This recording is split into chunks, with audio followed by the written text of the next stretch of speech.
हमारे भारत का मानचित्र है। ये क्या है? ये हमारे भारत का मानचित्र है। सभी लोग जानते हो भाई, सभी लोग जानते हो। लेकिन अगर आपसे ये पूछ लिया जाए कि उत्तरी हिस्सा कौन-सा होता है, दक्षिणी हिस्सा क्या है? आपसे पूछेगा भारत में उत्तर में कौन-सा राज्य है, दक्षिण में कौन-सा राज्य है, पूरब में कौन-सा राज्य है, पश्चिम में कौन-सा राज्य है? आपको नहीं पता होता है। सबसे पहले बेसिक्स को देखो भाई।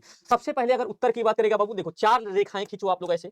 4 रेखाएँ आपको ऐसे खींचनी है, 4 रेखाएँ खींचनी है। देखो मैंने 4 रेखा खींच दिया, है ना? ये 4 रेखाएँ मैंने खींच दिया। यहाँ पर देखोगे ऊपर, नीचे, ऐसे पूरा पश्चिम है।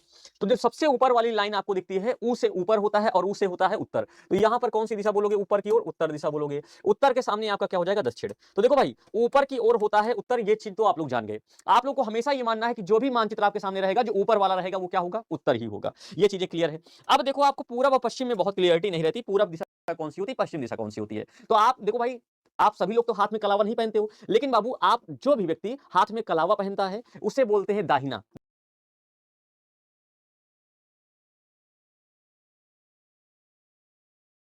तरफ, है ना?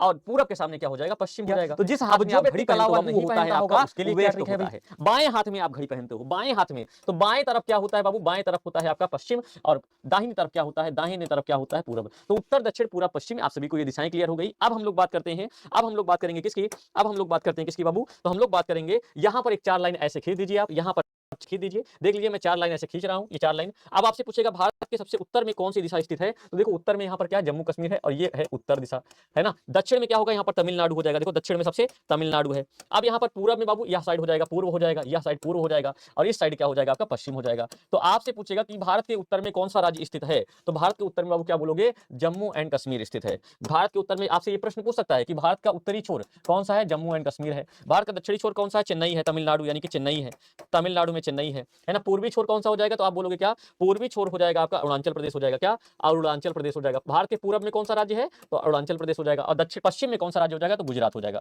पश्चिम में बाबू कौन सा राज्य हो जाएगा? तो आपका जवाब आएगा भैया पश्चिम में गुजरात हो जाएगा। उत्तर में आप बोलोगे जम्मू कश्मीर, दक्षिण में बोलोगे चेन्नई, और पूरब में बोलोगे अरुणाचल प्रदेश, और पश्चिम में बोलोगे आप क्या? तो पश्चिम में बोलिएगा आप लोग कि हमारे यहाँ गुजरात स्थित है। यह आप सभी की स्थिति हो गई।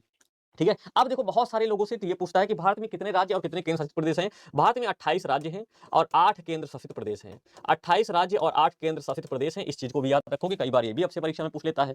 और आगे की बातों को क्या ध्यान रखोगे भाई? अब जो परीक्षा में प्रश्न पूछता है, सबसे पहले तो बाबू देखो आप लोग को ना यहाँ पर इस मैप वर्क को करने से पहले एक चीज याद रखना होता है, कौन सा स्टेट कहाँ पर है ना? ये सारे स्टेट को आपको याद करना होता है। जैसे अगर मैं बात करूं, अगर मैं अपनी बात करूंगा, तो मैं देखो कैसे स्टेट याद होता है बाबू। देखो पहले तो आपको मानचित्र बनाना आना चाहिए, है ना? जो दीपक भैया से पढ़ता है उसको मानचित्र बनाना आता है, ये चीज मैं आप सभी से इस चीज की गारंटी करता हूं कि उसको मानचित्र तो बनाना, या फिर उसको स्टेट वगैरह तो याद हो गया होगा। देखो भाई, स्टेट याद करना बहुत आसान होता है। जैसे अगर आप लोग तरीके से देखोगे बाबू, तो ये जम्मू कश्मीर हो जाता है, ये जम्मू कश्मीर हो जाता है। एक लाइन से बाबू पंजाब चलोगे, ये हो गया पंजाब हो गया। पंजाब से सटा हरियाणा होता है, हरियाणा सटा बाबू पंजाब हरियाणा हो गया। फिर उसके बाद क्या बोलोगे आप लोग? राजस्थान बोलोगे, यहाँ पर राजस्थान हो जाएगा, राजस्थान हो जाएगा। फिर गोवा, यहाँ गुजरात हो जाएगा, महाराष्ट्र हो जाएगा, गोवा हो जाएगा, कर्नाटक हो जाएगा, केरल हो जाएगा, तमिलनाडु, आंध्र प्रदेश, उड़ीसा, पश्चिम बंगाल। कहने का मतलब इस तरीके से आपको स्टेट याद करना होता है, जहां पर आपको पता हो आपकी भारत की स्थिति कहां पर, किस राज्य की स्थिति है भारत में, ये चीजें आपको पता होनी चाहिए। आपसे पूछेगा कि भारत का क्षेत्रफल कितना है ना? तो क्षेत्रफल है बाबू भारत का 32,87,263 वर्ग किलोमीटर। ये तो भैया क्षेत्रफल हो गया, है ना? और क्षेत्रफल की दृष्टि से भारत का स्थान कौन सा है?